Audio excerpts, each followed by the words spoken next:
En algún lugar del tiempo, entre las sombras de lo que fue y la luz de lo que pudo ser, se levanta una pregunta que la historia ha intentado sepultar bajo toneladas de dogma, ritual y oro. ¿Fundó Jesús de Nazaret la institución que ahora lleva su nombre? ¿O fue la Iglesia, esa construcción de poder terrenal vestida con ropajes celestiales, la que inventó un Cristo a su medida, moldeándolo según las necesidades de control, dominación y perpetuación del miedo? A Baruch Spinoza, aquel judío expulsado de Ámsterdam, aquel filósofo que se atrevió a pensar donde otros solo se arrodillaban, nos dejó una respuesta que todavía arde como brasa bajo la ceniza de los siglos. La religión organizada no es la continuación del mensaje de Jesús, sino su traición más profunda. Y quizás, mientras estas palabras se deslizan por tu mente en este preciso instante, tú que estás mirando desde algún rincón del mundo, desde tu ciudad, desde tu presente que ahora es mi presente también, quizás tú también sientes esa incomodidad, ese roce entre lo que te enseñaron a creer y lo que tu razón susurra en silencio. Escribe en los comentarios desde qué país y ciudad nos acompañas en este momento, qué hora marca tu reloj mientras exploramos juntos estas verdades incómodas, y si sientes que este mensaje merece ser compartido, envíaselo a alguien cercano con el deseo de que las bendiciones lleguen a su familia. Porque la verdad, cuando se comparte, multiplica su poder de liberación. La escena comienza no en Jerusalén, no en Roma, sino en el corazón del siglo XVII, en una habitación modesta donde un joven tallador de lentes pulía cristales mientras pulía también los conceptos más peligrosos que mente humana hubiera concebido hasta entonces. Spinoza no escribía para agradar, no filosofaba para complacer a los poderes de su tiempo. Escribía porque la verdad exigía ser dicha, porque el silencio ante la manipulación es complicidad, porque la filosofía, cuando es auténtica, no puede ser otra cosa que la disección implacable de las mentiras que nos gobiernan.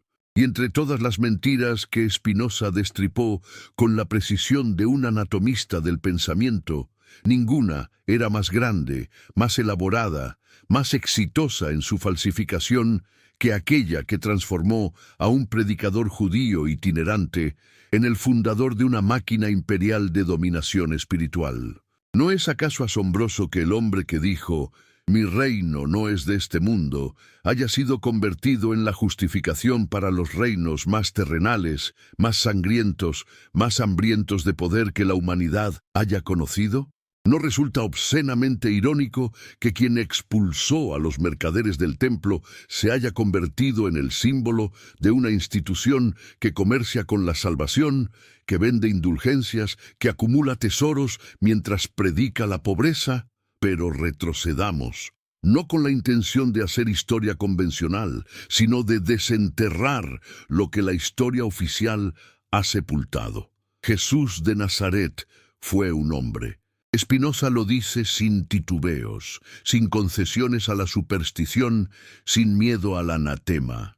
Fue un hombre dotado de extraordinaria sabiduría moral, un maestro que comprendió algo que la mayoría de la humanidad todavía no comprende, que el amor no es un mandamiento que viene de fuera, sino la expresión natural de quien entiende la unidad fundamental de todo lo que existe. Jesús no predicaba sumisión a un Dios externo y caprichoso. Predicaba la comprensión de que Dios, la naturaleza, la totalidad del ser, es una sola sustancia infinita, de la que todos somos modos, expresiones finitas de esa infinitud. ¿Ves la diferencia? ¿Comprendes cómo esta visión destroza los cimientos mismos sobre los que se construyó la Iglesia? Porque si Dios no es un monarca celestial que gobierna desde un trono de nubes, si Dios es la naturaleza misma en su totalidad, entonces no hay intermediarios posibles entre el ser humano y lo divino. No hay necesidad de sacerdotes, de obispos, de papas. No hay necesidad de una institución que se arrogue el monopolio del acceso a la salvación. Y ahí está el problema.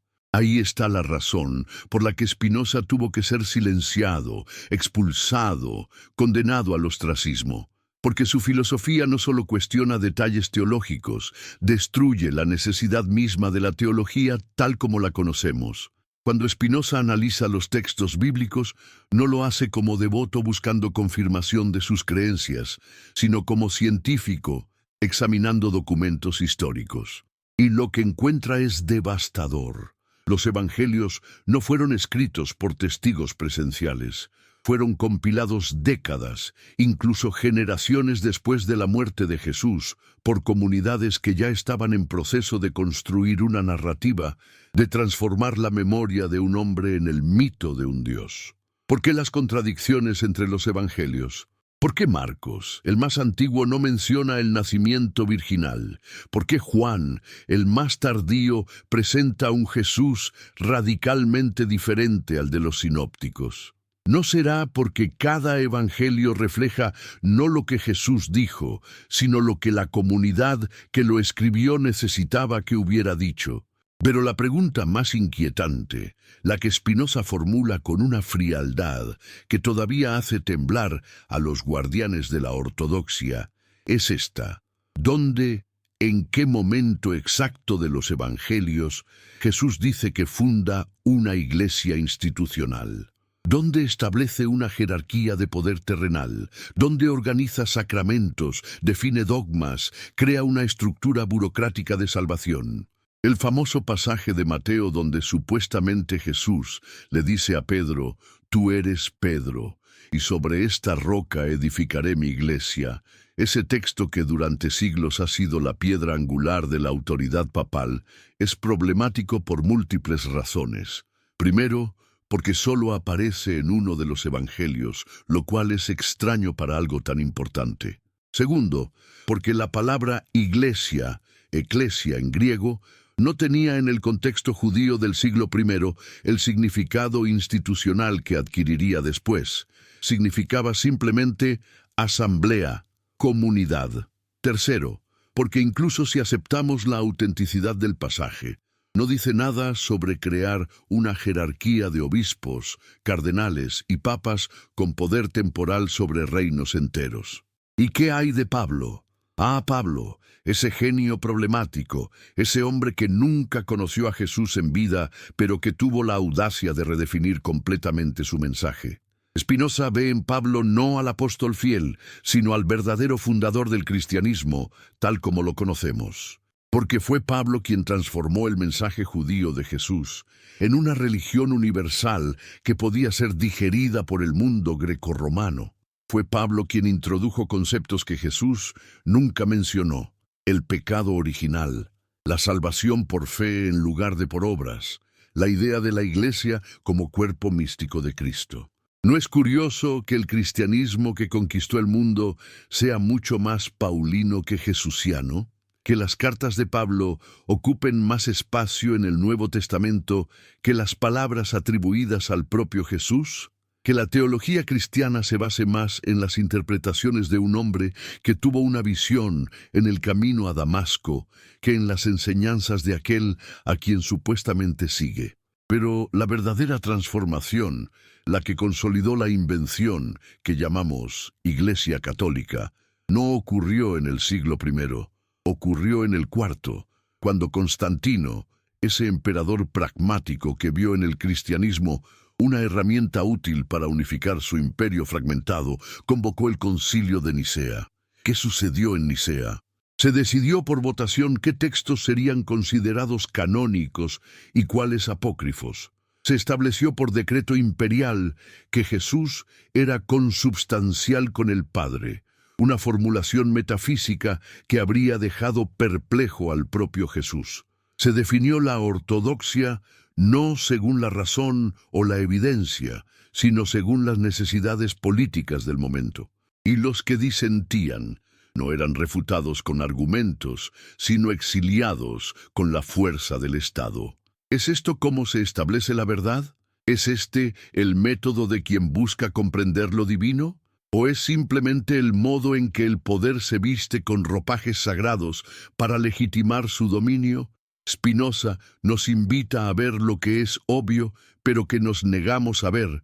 La Iglesia no es la continuación del mensaje de Jesús, sino su peor enemigo, porque Jesús predicaba la liberación espiritual y la Iglesia construyó cadenas dogmáticas.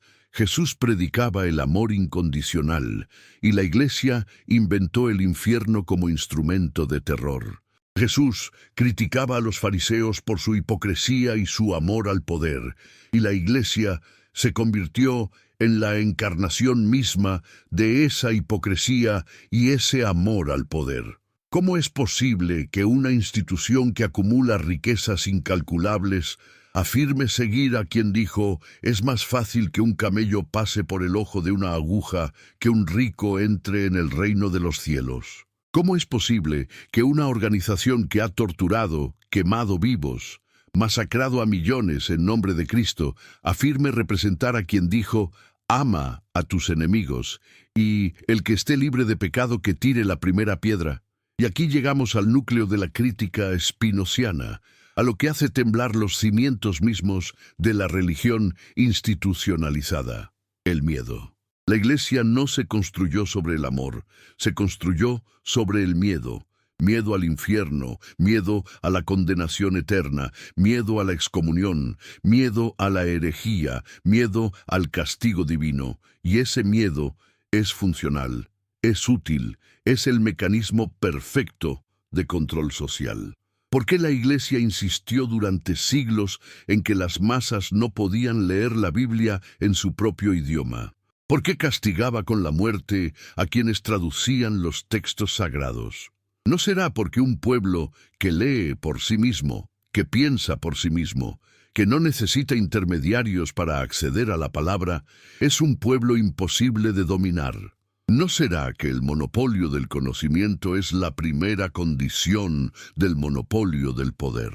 Spinoza escribía en una época en que estas preguntas podían costarte la vida. Él mismo experimentó la furia del dogma cuando la sinagoga de Ámsterdam lo expulsó con un jerem, una maldición de una violencia verbal casi palpable: que sea maldito de día y maldito de noche, maldito cuando se acueste y maldito cuando se levante, maldito cuando salga y maldito cuando entre. Que el Señor no lo perdone jamás. Que el Señor encienda contra él su cólera y le envíe todas las maldiciones escritas en el libro de la ley. Que el Señor borre su nombre bajo los cielos. ¿Y cuál fue su crimen? Pensar, cuestionar, aplicar la razón a los textos que se suponía debían ser aceptados con fe ciega. Y si los judíos, que se enorgullecían de su tradición de debate y estudio, reaccionaban así ante el pensamiento libre, ¿qué podía esperarse de la Iglesia católica, que había perfeccionado el arte de la supresión intelectual durante más de 1000 años? Pero Spinoza no se amilanó. Continuó puliendo lentes y puliendo argumentos, sabiendo que la verdad, aunque sea perseguida, aunque sea ocultada, aunque sea negada por 1000 años, no puede ser destruida. Y la verdad que él veía con una claridad casi dolorosa era esta: Jesús no fundó una religión. Jesús no creó rituales, no estableció jerarquías, no construyó templos de oro.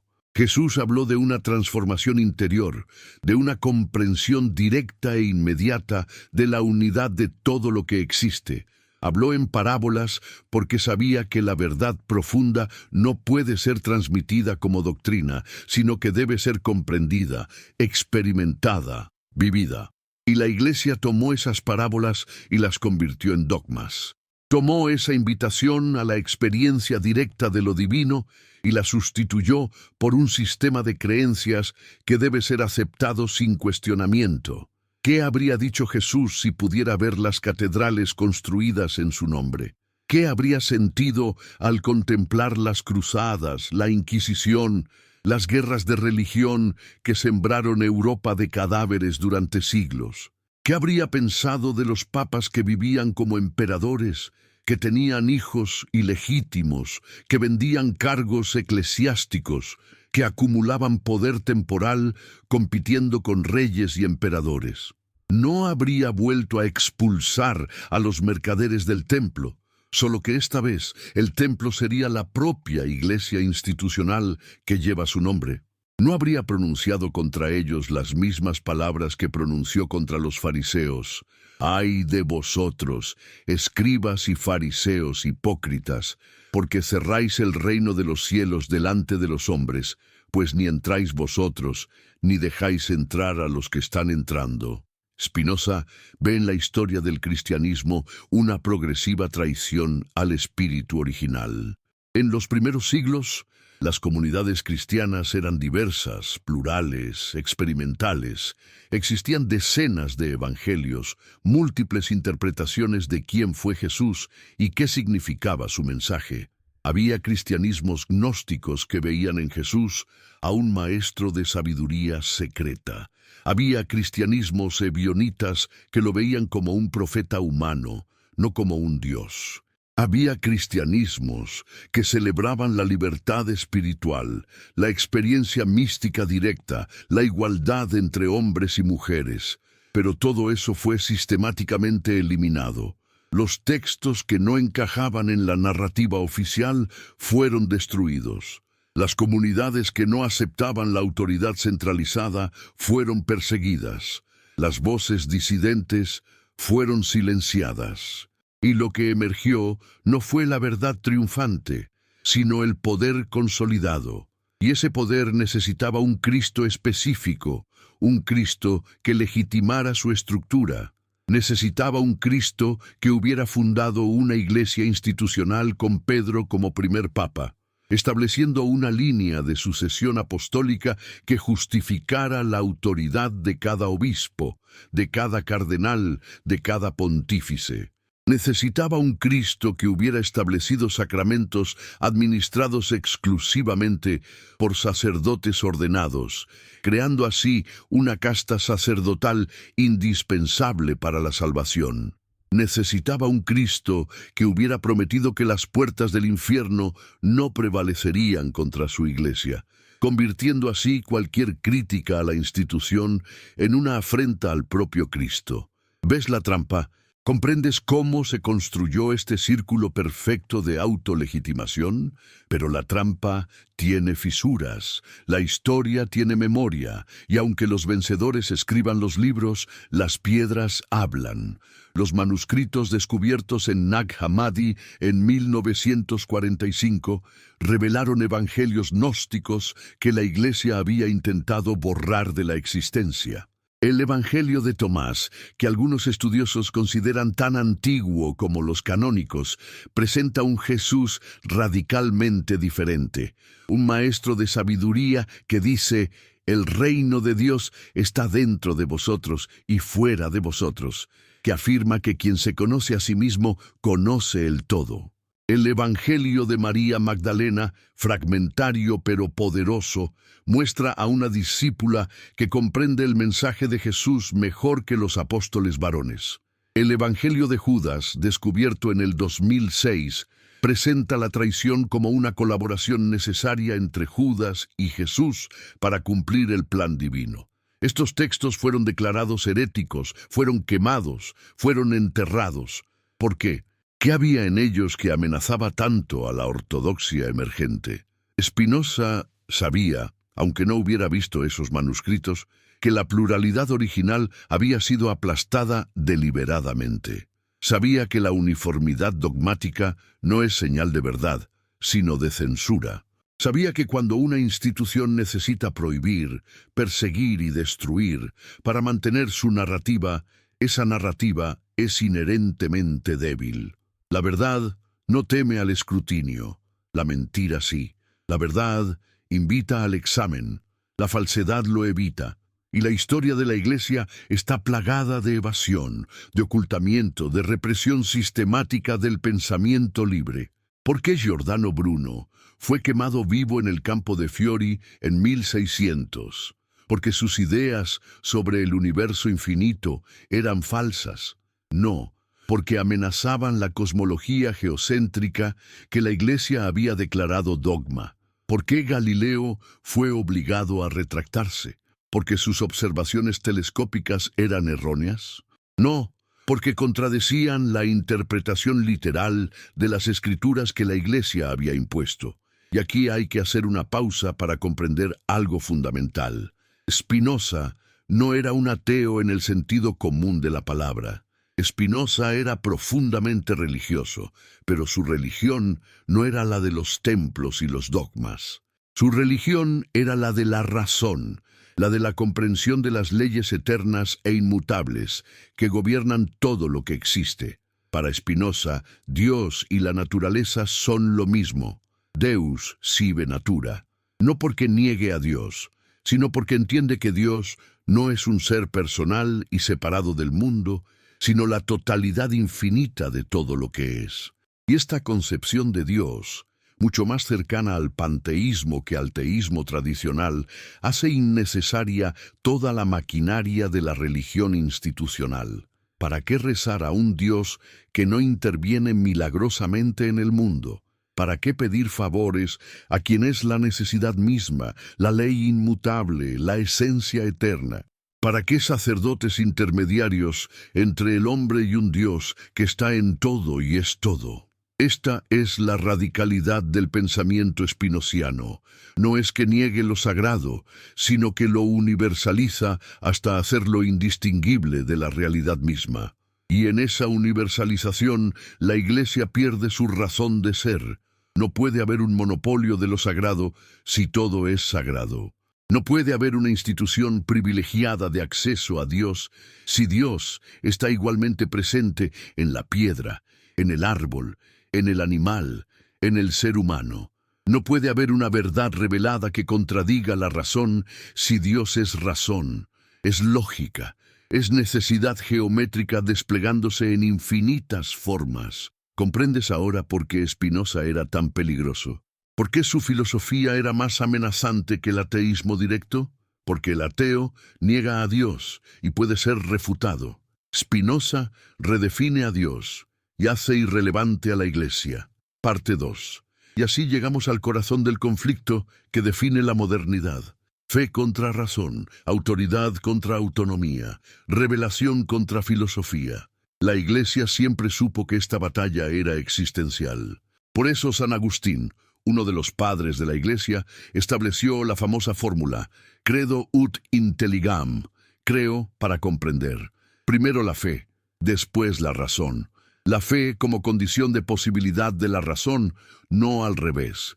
Y esta prioridad no es arbitraria, es estratégica, porque si primero crees y después intentas comprender, tu comprensión ya está encadenada a tu creencia previa. Interpretarás todo de modo que confirme lo que ya aceptaste como verdadero, pero si primero razonas y después crees, entonces tu fe debe justificarse ante el tribunal de la razón, y ese es un juicio que los dogmas tradicionales no pueden ganar. Spinoza invierte la fórmula agustiniana, intelligam ut credam, comprendo para creer. Primero la razón, después la fe, si es que queda algo que creer después de que la razón haya hecho su trabajo. Y cuando Spinoza aplica este método a las Escrituras, lo que descubre es que están llenas de contradicciones, anacronismos, interpolaciones, errores históricos. El Pentateuco no pudo haber sido escrito por Moisés, como afirma la tradición, porque narra la muerte de Moisés. Los profetas no predecían el futuro. Interpretaban el presente y el pasado reciente a la luz de su teología. Los milagros no son violaciones de las leyes naturales, porque las leyes naturales son la expresión misma de Dios y no pueden ser violadas. Son o bien fenómenos naturales mal comprendidos por pueblos sin ciencia, o bien narrativas legendarias creadas con propósitos didácticos o propagandísticos. ¿Esto significa que la Biblia no tiene valor? No, pero su valor no es el de un texto científico o histórico infalible, sino el de un documento que refleja la evolución espiritual y moral de un pueblo. Es valiosa, no porque contenga verdades reveladas sobrenaturalmente, sino porque contiene la sabiduría acumulada, las luchas, las preguntas, los errores y los aciertos de generaciones de seres humanos intentando comprender su lugar en el cosmos. ¿Y Jesús en todo esto? Jesús, para Spinoza, fue el más sabio de los profetas. No porque haya tenido una naturaleza divina única, sino porque comprendió mejor que nadie, antes que él, que el verdadero conocimiento de Dios es inseparable del amor al prójimo. Jesús enseñó que amar a Dios y amar al prójimo son en realidad el mismo mandamiento, porque Dios es la totalidad de la que todos formamos parte, y quien comprende esto ama necesariamente a todos los seres como expresiones de esa totalidad infinita. Pero la Iglesia tomó esta enseñanza sublime y la deformó hasta hacerla irreconocible. Convirtió el amor en obediencia, convirtió la comprensión en fe ciega, convirtió la liberación espiritual en sometimiento institucional. Y lo más perverso, convirtió el mensaje universal de Jesús en una doctrina exclusivista que divide a la humanidad entre salvados y condenados, entre fieles e infieles, entre nosotros y ellos. ¿No es profundamente irónico que una religión que predica el amor universal haya sido la justificación para las mayores atrocidades? Las cruzadas masacraron no solo musulmanes, sino también judíos, cristianos ortodoxos y cualquiera que se interpusiera en el camino. La Inquisición torturó y quemó a decenas de miles bajo la justificación de salvar almas del error. La conquista de América fue acompañada de la destrucción sistemática de culturas enteras en nombre de la evangelización. Las guerras de religión en Europa durante los siglos XVI y XVII mataron a millones. Y todo este océano de sangre y sufrimiento fue perpetrado por hombres que afirmaban actuar en nombre de quien dijo: «Bienaventurados los pacificadores». Y si alguien te abofetea en una mejilla, ofrécele también la otra. ¿Cómo es posible tal contradicción? ¿Cómo puede una institución traicionar tan completamente los principios de su supuesto fundador? Spinoza tiene la respuesta. Porque la Iglesia nunca fue primariamente una institución religiosa en el sentido genuino de la palabra. Siempre fue, desde el momento en que se alió con el poder imperial en el siglo IV, una institución política. Y las instituciones políticas no se mueven por amor o por verdad, se mueven por interés, por poder, por la necesidad de perpetuarse. Y para perpetuarse necesitan control. Y para controlar necesitan miedo. Y para generar miedo necesitan fabricar enemigos, pecados, amenazas de castigo eterno. La doctrina del infierno eterno, que nunca fue central en el judaísmo de Jesús, se convirtió en el arma psicológica perfecta. ¿Qué puede ser más efectivo para controlar el comportamiento humano que la amenaza de un sufrimiento infinito e irreversible después de la muerte? Y no importa que la idea contradiga todo sentido de justicia proporcional, que sea moralmente monstruosa la noción de un castigo infinito por transgresiones finitas. Lo que importa es su utilidad como mecanismo de control. Pero Spinoza nos dice: la verdad te hará libre. No la fe ciega, no la obediencia a la autoridad, sino la comprensión racional de cómo son realmente las cosas. Y una de las cosas que son realmente es que no hay infierno excepto el que creamos aquí, en esta vida, cuando vivimos gobernados por pasiones que no comprendemos. No hay paraíso después de la muerte, excepto como metáfora de la paz interior que experimenta quien vive según la razón y el amor intelectual de Dios. La salvación no es un evento futuro contingente en la gracia divina administrada por sacerdotes. Es un estado presente accesible a quien comprende la naturaleza de la realidad y vive en armonía con ella. ¿Ves cómo esta visión destruye todo el andamiaje de la religión institucional? cómo hace innecesarios los sacramentos, las misas, las confesiones, las indulgencias, todo el aparato ceremonial y burocrático que la Iglesia había construido durante siglos. Y aquí debemos preguntarnos, ¿por qué la Iglesia teme tanto a Spinoza? ¿Por qué su nombre permaneció maldito, sus obras prohibidas, su filosofía anatematizada durante siglos? Temen a otros herejes con menos vehemencia, temen a ateos declarados con menos persistencia. Pero Spinoza representa algo particularmente peligroso, el uso implacable de la razón aplicada a lo que debería permanecer fuera del alcance de la razón.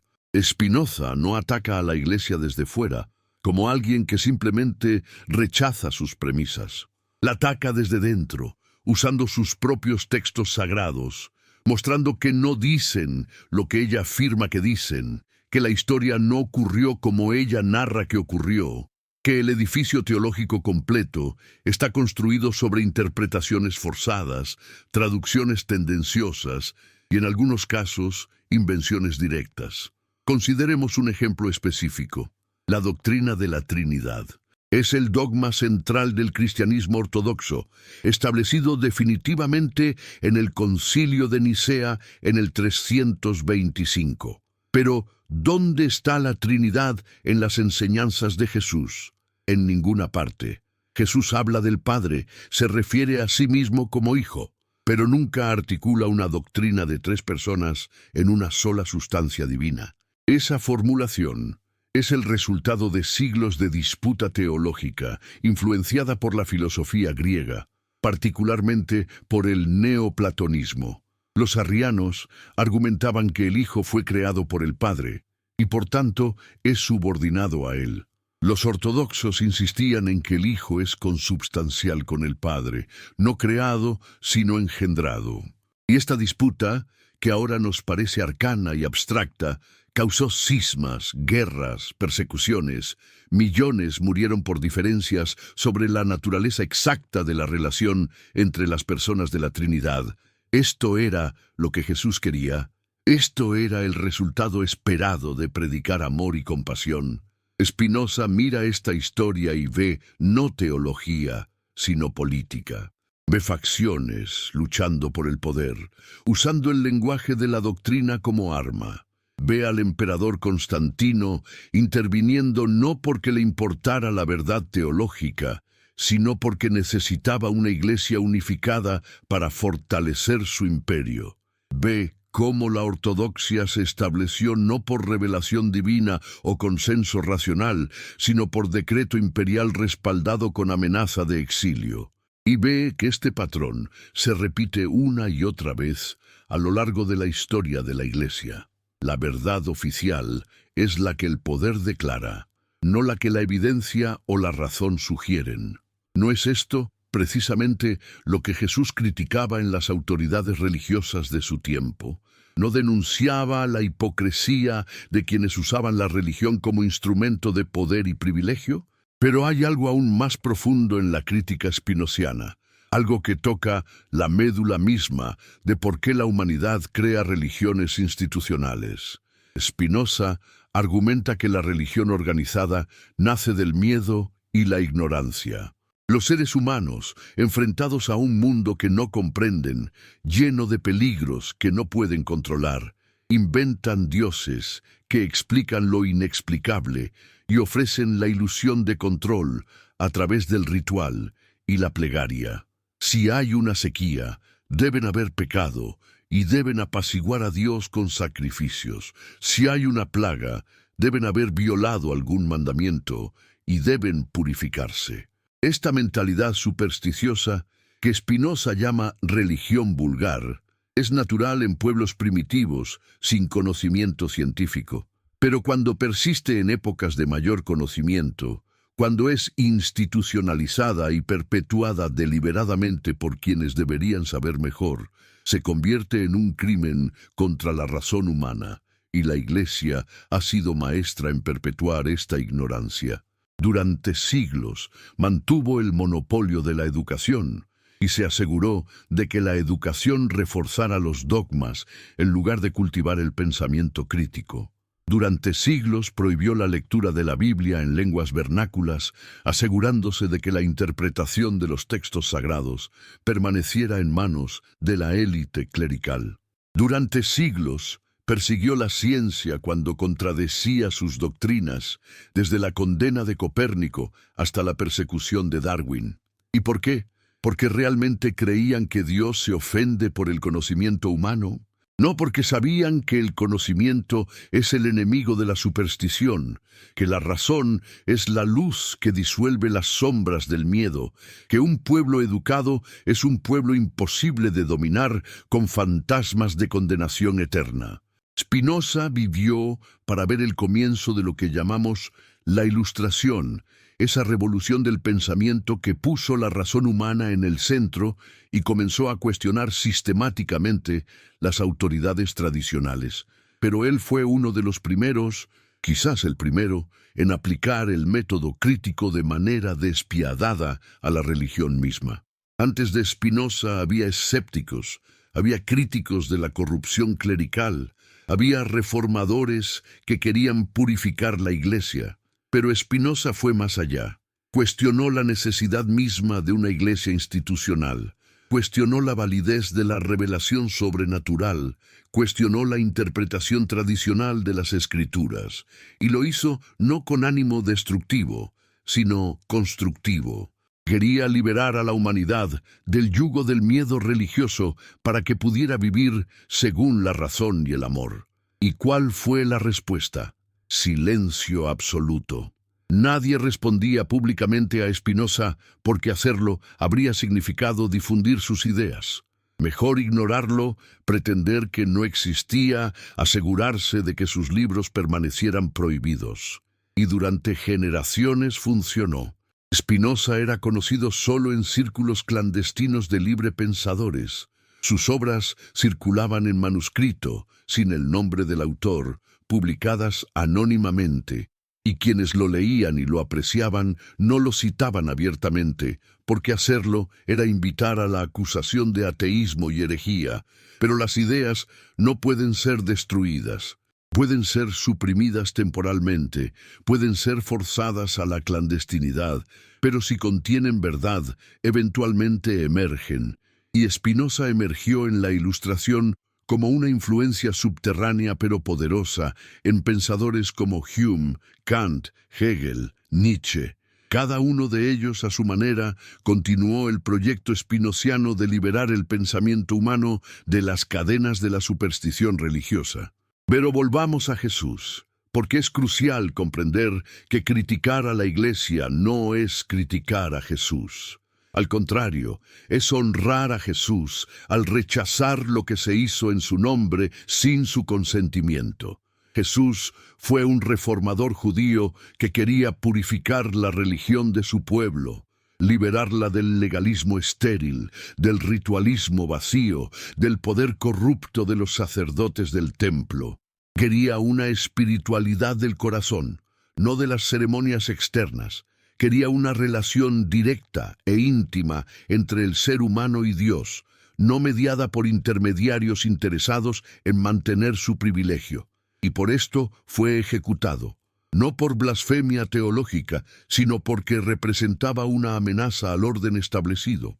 Los sacerdotes del templo lo entregaron a los romanos no porque creyeran que era un falso Mesías, sino porque sabían que era un peligro para su poder. Y los romanos lo crucificaron no porque les importaran las disputas teológicas judías, sino porque cualquier predicador que reuniera multitudes y hablara de reinos era potencialmente subversivo. ¿Y qué hizo la Iglesia con esta historia? La domesticó. Convirtió a Jesús, el revolucionario en Jesús, el cordero manso que acepta mansamente su destino. Convirtió su ejecución política en un sacrificio cósmico necesario para expiar el pecado original. Convirtió su muerte en el momento central de la historia humana, más importante que su vida, que sus enseñanzas, que su ejemplo. Y así, Paradójicamente, la crucifixión, que fue el intento de las autoridades de silenciar a Jesús, se convirtió, en manos de la Iglesia, en el símbolo de la sumisión a la autoridad. Jesús murió porque desafió a los poderosos, pero la Iglesia enseña que murió por nuestros pecados, convirtiendo así su muerte en algo que nosotros causamos con nuestra maldad inherente, generando culpa en lugar de indignación, vergüenza en lugar de rebeldía. Spinoza ve esta inversión y la denuncia. El Jesús histórico predicaba liberación. El Cristo dogmático de la Iglesia predica sumisión. El Jesús histórico criticaba a las élites religiosas. El Cristo dogmático legitima nuevas élites religiosas. El Jesús histórico vivió y murió judío. El Cristo dogmático se convierte en el fundador de una nueva religión que perseguirá a los judíos durante 2 milenios. ¿Cómo ocurrió esta transformación? Gradualmente, a través de generaciones, a medida que las comunidades cristianas primitivas, cada vez más gentiles y menos judías, reinterpretaban el mensaje para su propio contexto. A medida que el cristianismo se extendía por el Imperio Romano y necesitaba ser traducido no solo lingüísticamente, sino culturalmente.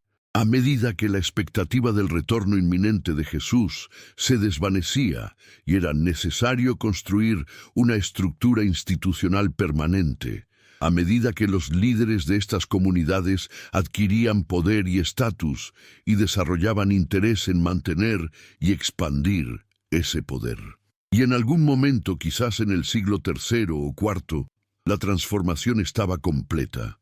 Lo que había comenzado como un movimiento de renovación espiritual dentro del judaísmo se había convertido en una iglesia imperial, en una institución con jerarquías rígidas, con dogmas definidos, con alianzas con el poder temporal, con recursos económicos vastos, con capacidad de coerción. Y esa institución necesitaba legitimación, necesitaba poder decir: Jesús nos fundó. Jesús estableció nuestra autoridad. Jesús quería que existiéramos exactamente como somos. Y así se construyó la narrativa. Se seleccionaron los textos que la apoyaban, se ignoraron o destruyeron los que la contradecían. Se estableció la doctrina de la sucesión apostólica. Se inventó una historia lineal y continua, desde Jesús hasta el presente. Pero Spinoza, con su método histórico crítico, ve las fisuras en esta narrativa. Ve que los evangelios no son biografías objetivas, sino testimonios de fe, escritos décadas después por comunidades que ya tenían sus propias teologías desarrolladas. Ve que la figura de Pedro como primer papa es una construcción posterior, que en las comunidades primitivas había múltiples centros de autoridad, no una estructura jerárquica centralizada. Ve que la noción de una ortodoxia cristiana única es una ficción retrospectiva, que en realidad había múltiples cristianismos compitiendo, y el que eventualmente se declaró ortodoxo no era necesariamente el más fiel al Jesús histórico, sino simplemente el que logró aliarse con el poder imperial. ¿Y qué significa todo esto para nosotros aquí y ahora, en este momento en que tú, donde sea que estés, cualquiera que sea la hora que marque tu reloj, te enfrentas a estas preguntas incómodas? Significa que la fe auténtica no puede basarse en la ignorancia. Significa que honrar a Jesús no implica aceptar ciegamente lo que una institución dice sobre él.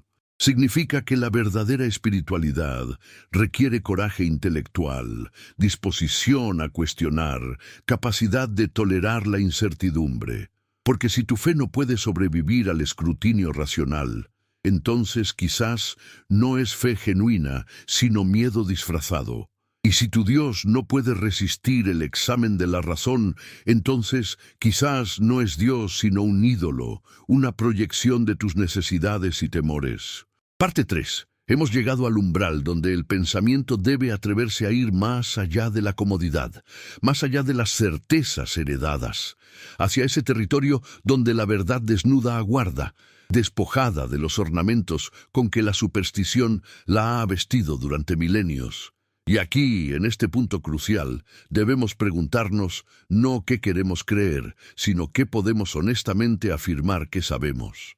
Spinoza nos enseñó que el conocimiento genuino no es acumulación de creencias, sino comprensión de las conexiones necesarias entre las cosas, visión de cómo todo se deriva de la naturaleza eterna e infinita de Dios naturaleza.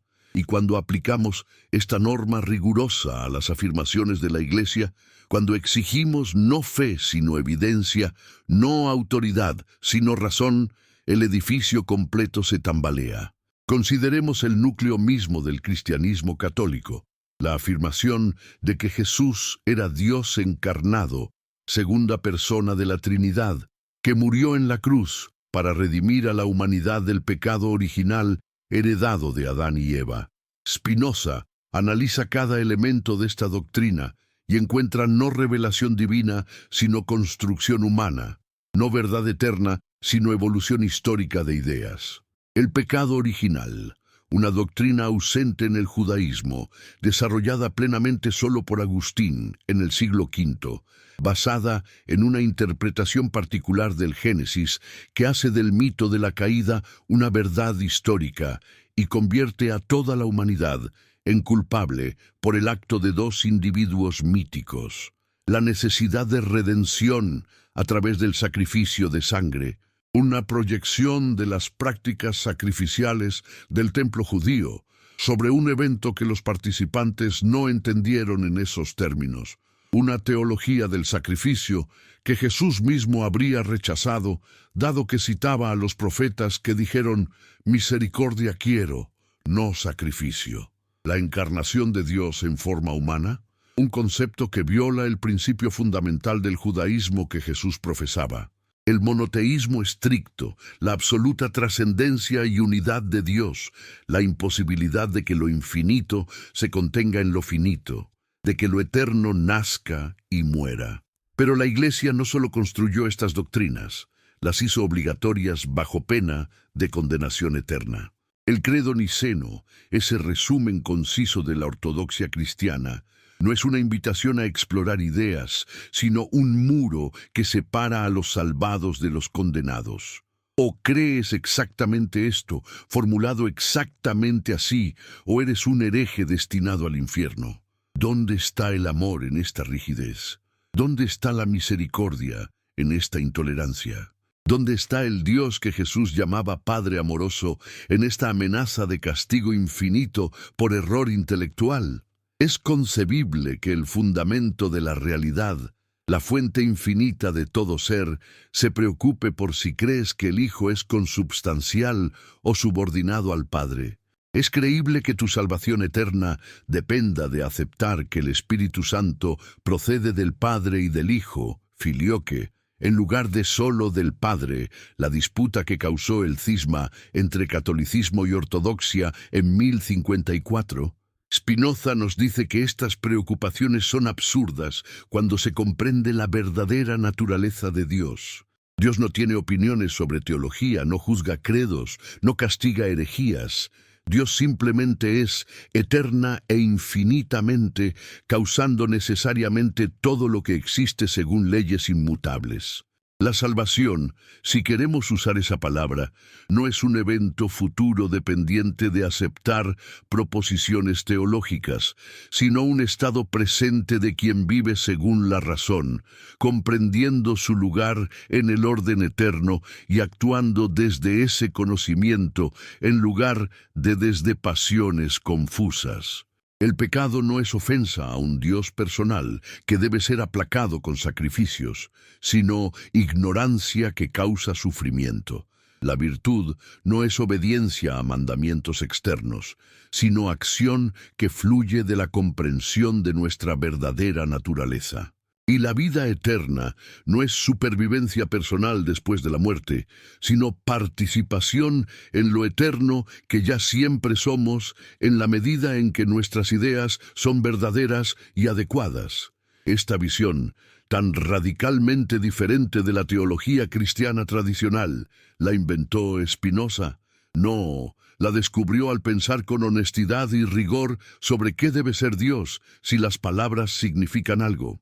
Si Dios es infinito, no puede haber nada fuera de Dios, porque infinito significa sin límites. Si no hay nada fuera de Dios, entonces todo lo que existe debe existir en Dios y ser causado por Dios. Si todo es causado por Dios, según la necesidad de la naturaleza divina, entonces no hay milagros en el sentido de violaciones de las leyes naturales, porque esas leyes son la expresión de la naturaleza misma de Dios. Si Dios causa todo necesariamente, entonces no hay libre albedrío divino en el sentido de que Dios podría haber creado un mundo diferente, ni libre albedrío humano en el sentido de que podríamos actuar de manera absolutamente independiente de todas las causas previas. Todo esto se sigue lógicamente, geométricamente, de la premisa de que Dios es infinito. Y todas las doctrinas cristianas tradicionales contradicen estas conclusiones necesarias, revelándose así no como verdades reveladas, sino como imaginaciones antropomórficas, proyecciones de deseos y temores humanos sobre la realidad. Pero ¿dónde deja esto a Jesús? Si rechazamos su divinidad literal, si negamos la necesidad de su sacrificio expiatorio, si abandonamos la doctrina de la resurrección corporal, ¿qué queda de él? Queda, dice Spinoza, el más sabio de los hombres, el maestro supremo de la vida ética, aquel que comprendió y enseñó que el amor a Dios y el amor al prójimo son inseparables, que el reino de Dios no es un lugar al que vamos después de morir, sino un estado que realizamos aquí, cuando vivimos según el Espíritu, en lugar de según la carne, cuando actuamos desde la comprensión, en lugar de desde el miet. ¿O queda un Jesús más humano, más accesible, más relevante que el Cristo dogmático de los credos? Porque el Cristo dogmático es único, inimitable, una figura que debemos adorar, pero no podemos emular realmente, porque solo Él era Dios. Pero el Jesús humano, el Jesús sabio, el Jesús que alcanzó la paz interior y la unión con lo divino a través del amor y la comprensión, ese Jesús es un modelo que todos podemos seguir, un maestro cuyas enseñanzas son practicables. Y aquí tocamos algo que la Iglesia nunca entendió o deliberadamente ignoró, que hacer de Jesús un Dios lo aleja de nosotros, mientras que reconocerlo como humano lo acerca. Si Jesús era Dios, entonces su perfección moral no nos dice nada sobre si Jesús era Dios. Entonces su perfección moral no nos dice nada sobre nuestras propias posibilidades, porque nosotros no somos dioses. Pero si Jesús era humano, si alcanzó la sabiduría y el amor supremo siendo mortal como nosotros, entonces su ejemplo es la prueba de que la transformación espiritual es accesible para todos. Y esto es precisamente lo que la Iglesia no puede tolerar: la democratización de lo sagrado, la idea de que cada ser humano tiene acceso directo a la verdad divina, sin necesidad de sacerdotes mediadores, sin necesidad de sacramentos administrados por una jerarquía, sin necesidad de una institución que controle el camino hacia la salvación. ¿Por qué la Iglesia canoniza a los santos?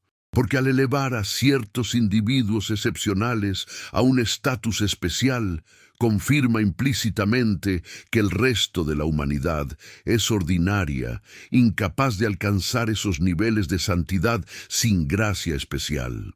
¿Por qué la Iglesia mantiene la doctrina del celibato sacerdotal? No por razones teológicas sólidas, sino para crear una casta separada, para marcar una distinción radical entre los consagrados y los laicos, para sugerir que hay algo cualitativamente diferente en quienes han sido ordenados. ¿Por qué la Iglesia insiste en que solo los sacerdotes pueden consagrar el pan y el vino, transformándolos en el cuerpo y la sangre de Cristo? Porque si cualquiera pudiera hacerlo, si la Eucaristía fuera simplemente un acto de memoria comunitaria, como probablemente lo fue en las primeras comunidades cristianas, entonces no habría necesidad de sacerdotes y la Iglesia perdería su razón de ser. Todo en la estructura de la Iglesia está diseñado para perpetuar su propia necesidad. Y Spinoza, con su mirada implacable, ve esta circularidad autorreferencial y la denuncia como el fraude espiritual que es. La Iglesia crea la enfermedad para luego vender la cura. Define el pecado de tal manera que todos somos culpables desde el nacimiento, y luego ofrece los sacramentos como único medio de purificación. Inventa el infierno como destino de quien no obedece, y luego se presenta como el único camino para evitarlo. Construye un sistema donde la salvación depende de ella, y luego afirma que este sistema fue establecido por el propio Dios. ¿No es esto la definición misma de un monopolio coercitivo? ¿No es esto exactamente el tipo de abuso de poder que Jesús denunció en los fariseos? Y sin embargo, aquí estamos, 2000 años después, y la Iglesia sigue existiendo, sigue teniendo poder, sigue siendo tratada con reverencia, incluso por quienes ya no creen en sus doctrinas. ¿Por qué? Porque la necesidad humana de significado, de comunidad, de ritual, de respuestas a las preguntas últimas, no desaparece simplemente porque rechacemos las respuestas tradicionales.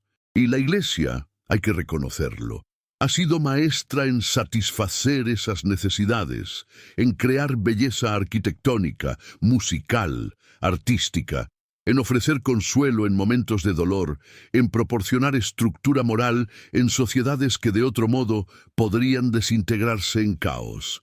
Spinoza no era ciego a estos aspectos positivos, pero insistía en que los mismos beneficios podrían obtenerse sin el precio de la superstición, del dogma, de la intolerancia, de la pretensión de monopolio sobre la verdad.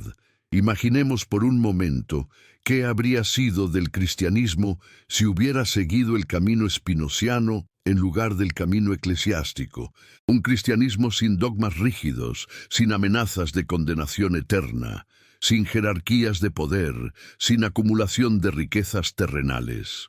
Un cristianismo que honrara a Jesús, no adorándolo como Dios, sino siguiendo su ejemplo de amor y sabiduría. Un cristianismo que viera en las Escrituras no verdades literales, reveladas sobrenaturalmente, sino testimonios de la búsqueda espiritual humana, valiosos pero falibles, inspiradores pero no infalibles. Un cristianismo que celebrara la diversidad de interpretaciones en lugar de perseguir la herejía. Un cristianismo que viera en otras religiones, no errores, que deben ser corregidos, sino expresiones diferentes de la misma búsqueda universal de significado. Un cristianismo que abrazara la ciencia, la filosofía, la razón crítica como aliadas en la búsqueda de la verdad, en lugar de verlas como amenazas a la fe. ¿Habría sido ese cristianismo menos poderoso políticamente? Sin duda. ¿Habría construido catedrales tan grandiosas? Probablemente no. ¿Habría convertido imperios enteros? Poco probable, pero habría permanecido fiel al espíritu de su supuesto fundador, y eso, para Spinoza, vale más que todo el oro del Vaticano. Pero la historia no siguió ese camino. Siguió el camino del poder, del control, de la institucionalización. Y cada generación heredó no la libertad espiritual que Jesús enseñó, sino las cadenas dogmáticas que la Iglesia forjó. Y cada generación que intentó romper esas cadenas fue perseguida. Los gnósticos fueron declarados herejes y sus textos destruidos. Los cátaros fueron masacrados en una cruzada genocida. Los husitas fueron quemados. Los protestantes, cuando finalmente lograron separarse, no crearon la libertad religiosa, sino sus propias versiones de ortodoxia intolerante. Lutero, que comenzó cuestionando las indulgencias, terminó escribiendo tratados de un antisemitismo virulento. Calvino, que predicaba la soberanía de Dios, estableció en Ginebra una teocracia represiva que quemó a Miguel Servet por negar la Trinidad. La Reforma fracturó el monopolio católico, pero no superó el paradigma fundamental de la religión institucional, la idea de que hay una interpretación correcta de las Escrituras, un conjunto de doctrinas que deben ser creídas, una autoridad que tiene el derecho de imponer conformidad. Spinoza veía esto y por eso no se alineó con ninguna facción cristiana. No era católico, no era protestante, no era judío después de su excomunión. Era simplemente un buscador de la verdad, comprometido solo con la razón y la evidencia. Y la verdad que encontró es incómoda, desafiante, revolucionaria incluso ahora, casi 4 siglos después. La verdad es que las religiones institucionales, todas ellas, se basan en la manipulación del miedo humano a la muerte, a lo desconocido, a la insignificancia cósmica. Ofrecen certezas donde no puede haberlas, prometen vida eterna donde no hay evidencia de ella, afirman conocer la voluntad de Dios donde solo hay especulación humana. Y lo hacen no principalmente por malicia, sino porque las instituciones, una vez creadas, desarrollan vida propia, intereses propios, que no necesariamente coinciden con los propósitos que originalmente justificaron su creación. La Iglesia Católica, fundada supuestamente para preservar y difundir el mensaje de Jesús, se convirtió en una entidad cuyo propósito primario es preservarse y perpetuarse a sí misma. Y cuando ese propósito de autopreservación entra en conflicto con la fidelidad al mensaje original, es el mensaje el que se sacrifica, no la institución. Por eso, la Iglesia pudo acomodar la esclavitud durante siglos, bendiciendo los barcos de esclavos, justificando teológicamente la inferioridad de ciertas razas. Por eso pudo alinearse con dictadores y regímenes fascistas cuando le convenía políticamente. Por eso pudo y puede encubrir sistemáticamente el abuso sexual de niños por sacerdotes, priorizando la reputación institucional sobre la justicia para las víctimas. No porque todos los católicos sean malvados, no porque todos los sacerdotes sean hipócritas, sino porque la lógica institucional opera según sus propias reglas, y esas reglas no son las del Evangelio que afirman seguir. ¿Y qué hacemos con todo esto? ¿Cómo vivimos en un mundo donde estas verdades son conocidas pero raramente reconocidas públicamente? Porque todos lo sabemos, en algún nivel. Todos sabemos que las instituciones religiosas están llenas de contradicciones, que los dogmas no resisten el escrutinio racional, que la historia del cristianismo está manchada de sangre y hipocresía. Y sin embargo, muchos continúan participando, muchos continúan creyendo o pretendiendo creer, muchos continúan llevando a sus hijos a ser adoctrinados en los mismos sistemas que ellos mismos cuestionan en privado. ¿Por qué? Por tradición, por presión social, por miedo residual a la condenación, por la necesidad humana de pertenecer a algo más grande que uno mismo, por la belleza del ritual, incluso cuando ya no se cree en su significado literal. Spinoza nos ofrece una alternativa: la religión racional, la espiritualidad sin superstición, el amor a Dios identificado con el amor a la verdad y a la sabiduría. No es un camino fácil. No ofrece las certezas reconfortantes de la fe dogmática.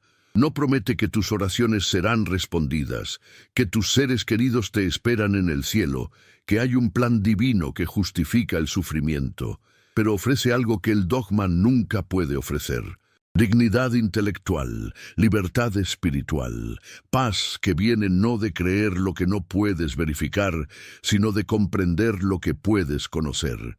Y ofrece una ética no basada en el miedo al castigo o la esperanza de recompensa. sino en la comprensión de que nuestro verdadero bien está en vivir según nuestra naturaleza racional, en armonía con el orden eterno de la naturaleza. ¿Es esta visión para todos? Spinoza reconocía que no.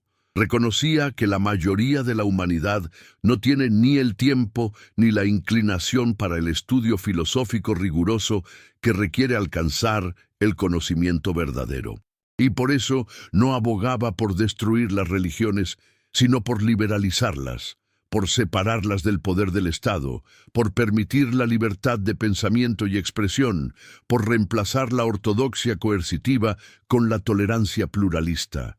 Quería un mundo donde los filósofos pudieran buscar la verdad sin miedo a la persecución, donde las masas pudieran practicar sus religiones sin imponer sus creencias a otros, donde el criterio de una buena religión no fuera la corrección doctrinal, sino el fruto moral. Si produce amor, justicia, compasión, entonces es útil, independientemente de si sus doctrinas metafísicas son literalmente verdaderas. Y aquí llegamos al final de nuestro recorrido por el pensamiento de Spinoza sobre Jesús y la Iglesia, pero no al final de las preguntas que ese pensamiento genera, porque la pregunta fundamental permanece. ¿Estamos dispuestos a vivir con la verdad, por incómoda que sea? ¿O preferimos el confort de las ilusiones consoladoras? Tenemos el coraje de reconocer que Jesús nunca fundó la institución que lleva su nombre, que esa institución es una construcción humana falible, a menudo corrupta, que ha traicionado frecuentemente el mensaje de amor y liberación que supuestamente preserva. Y si lo reconocemos, ¿qué hacemos con ese conocimiento? Algunos dirán que estas preguntas son destructivas, que socavan los fundamentos de la civilización occidental, que dejan a la gente sin ancla moral. Pero Spinoza respondería que la verdad nunca puede ser destructiva en el sentido último, porque solo la verdad libera realmente.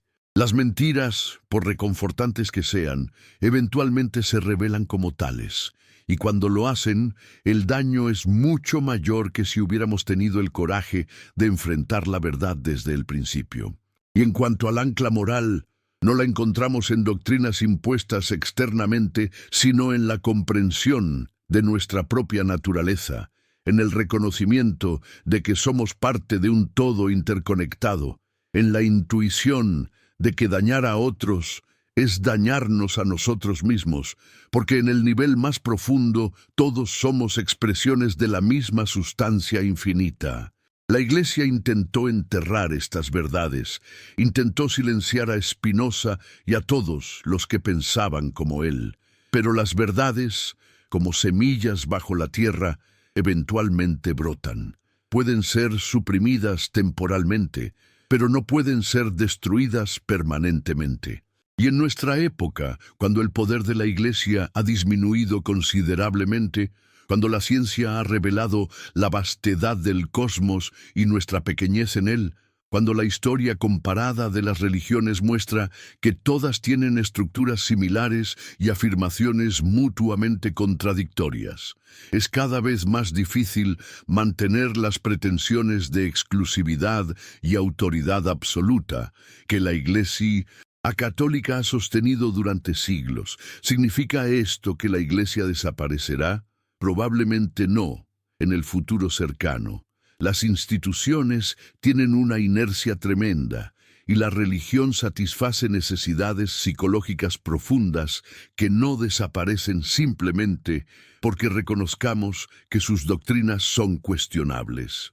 Pero lo que sí está ocurriendo, lo que Spinoza predijo y esperaba, es una gradual secularización, una separación entre la autoridad religiosa y el poder temporal, una creciente libertad de pensamiento, una aceptación de que hay múltiples caminos hacia la verdad y que ninguna institución tiene el monopolio sobre ella. Y en este proceso, Jesús mismo emerge de las sombras de los dogmas que lo aprisionaron. Emerge no como el Dios encarnado de los credos, no como el juez terrible que volverá a separar ovejas de cabras, sino como el maestro sabio que enseñó el amor, la compasión, la justicia, el perdón. Ese Jesús, el Jesús humano, el Jesús histórico despojado de las elaboraciones teológicas posteriores, es una figura que puede hablar a creyentes y no creyentes por igual, que puede inspirar sin exigir sumisión intelectual, que puede guiar sin amenazar con condenación eterna, y quizás, en última instancia, ese es el verdadero legado de Spinoza, no la destrucción de la religión, sino su purificación, no el rechazo de lo sagrado, sino su redefinición, no el ateísmo, sino una forma superior de teísmo que identifica a Dios con la naturaleza misma, con el orden racional del cosmos, con la verdad que descubrimos a través de la razón en lugar de aceptar por autoridad. Un Dios que no necesita ser aplacado con sacrificios, que no se ofende por la búsqueda honesta de la verdad, que no condena a quienes no pueden creer lo que les parece irracional. Un Dios, en resumen, digno de adoración, no porque amenace, sino porque inspira asombro, no porque exija, sino porque invita a comprender. Esta es la visión que la Iglesia intentó suprimir cuando maldijo a Spinoza, cuando prohibió sus libros, cuando advirtió a los fieles que ni siquiera pronunciaran su nombre. Tenían razón en temer, porque es una visión que, si se acepta completamente, hace innecesaria toda la estructura de poder que habían construido durante siglos. Pero el miedo nunca ha sido capaz de detener el pensamiento, no permanentemente. Las ideas verdaderas tienen una cualidad viral. Se propagan de mente en mente, atraviesan fronteras, saltan generaciones, resurgen cuando menos se las espera. Y ahora tú, quien sea que seas, donde quiera que estés en este vasto mundo compartido, en tu ciudad, que es única entre todas las ciudades, en tu momento que es este momento y ningún otro, tú que has seguido este pensamiento hasta su conclusión, tú decides qué hacer con él. Puedes rechazarlo, puedes aceptarlo parcialmente, puedes profundizar en él leyendo directamente a Spinoza. Pero no puedes no haberlo escuchado. Las preguntas han sido planteadas, las contradicciones señaladas, las verdades incómodas articuladas. Y una vez que ciertas preguntas se formulan en la mente, no pueden ser completamente deshechas. ¿Fundó Jesús la Iglesia Católica? La evidencia histórica, examinada sin prejuicios dogmáticos, sugiere que no. Fue la Iglesia una invención posterior, una construcción humana que sirvió a propósitos muy diferentes de los que Jesús habría aprobado. La evidencia sugiere que sí. ¿Significa esto que debemos descartar completamente 2000 años de tradición cristiana? No necesariamente. Significa que debemos aproximarnos a esa tradición con honestidad intelectual, distinguiendo entre lo que es valioso en ella y lo que es problemático, entre lo que refleja genuinamente el espíritu de Jesús y lo que lo traiciona. Y significa, sobre todo, que debemos tener el coraje de pensar por nosotros mismos, de cuestionar las autoridades, de no aceptar ninguna afirmación simplemente porque viene envuelta en el lenguaje de lo sagrado. Porque lo verdaderamente sagrado, si hay algo que merece ese nombre, es la verdad misma, y la verdad, nos enseña Spinoza, nos hará libres. No la pseudo-verdad de los dogmas impuestos, no la verdad a medias de la propaganda institucional, sino la verdad desnuda, descubierta a través del ejercicio honesto de nuestra capacidad racional. La luz de esa verdad ha brillado a través de los siglos, a veces apenas visible bajo las cenizas de la superstición, pero nunca completamente extinguida. Brilló en Spinoza cuando pulía lentes en su modesta habitación. Brilla ahora en cada mente que se atreve a cuestionar, en cada voz que se niega a ser silenciada, en cada persona que elige la honestidad intelectual sobre la conformidad cómoda.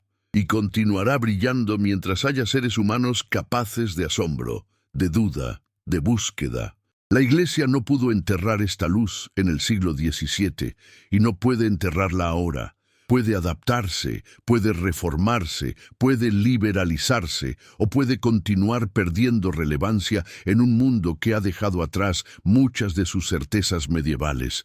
Pero lo que no puede hacer es restaurar el monopolio de la verdad que una vez reclamó. Esa época ha terminado. Terminó cuando Spinoza y otros como él demostraron que la razón humana es capaz de examinar cualquier afirmación, incluidas las que se presentan como revelación divina.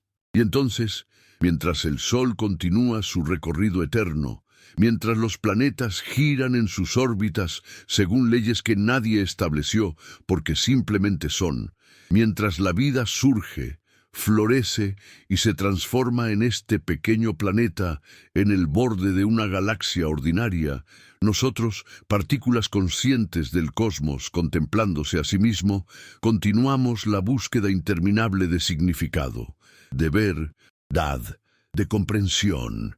No porque un libro sagrado nos lo ordene, no porque una institución nos lo exija, sino porque es nuestra naturaleza buscar, cuestionar, maravillarnos. Jesús buscó esa verdad a su manera, en su tiempo, con las herramientas conceptuales disponibles en la Palestina del siglo I. Spinoza la buscó a su manera, con las herramientas de la filosofía racionalista del siglo XVII.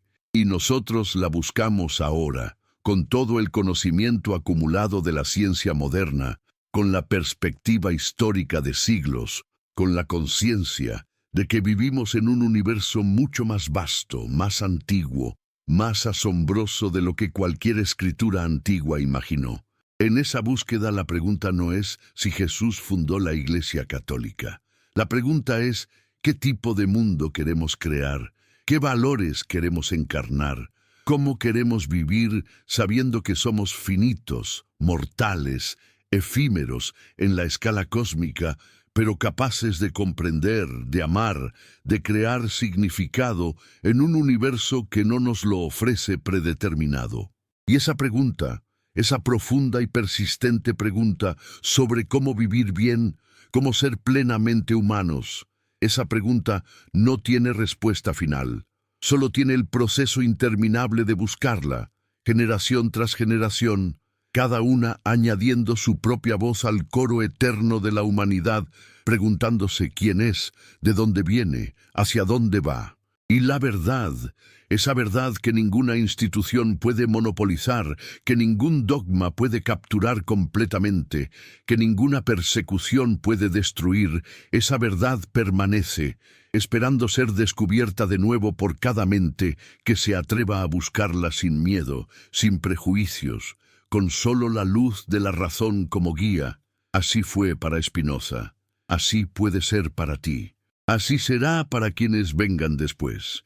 La verdad no puede ser enterrada para siempre, solo puede ser pospuesta, solo puede ser ocultada temporalmente, pero eventualmente, inevitablemente, emerge, porque es más fuerte que el miedo, más duradera que las instituciones, más poderosa que todos los imperios que han intentado suprimirla.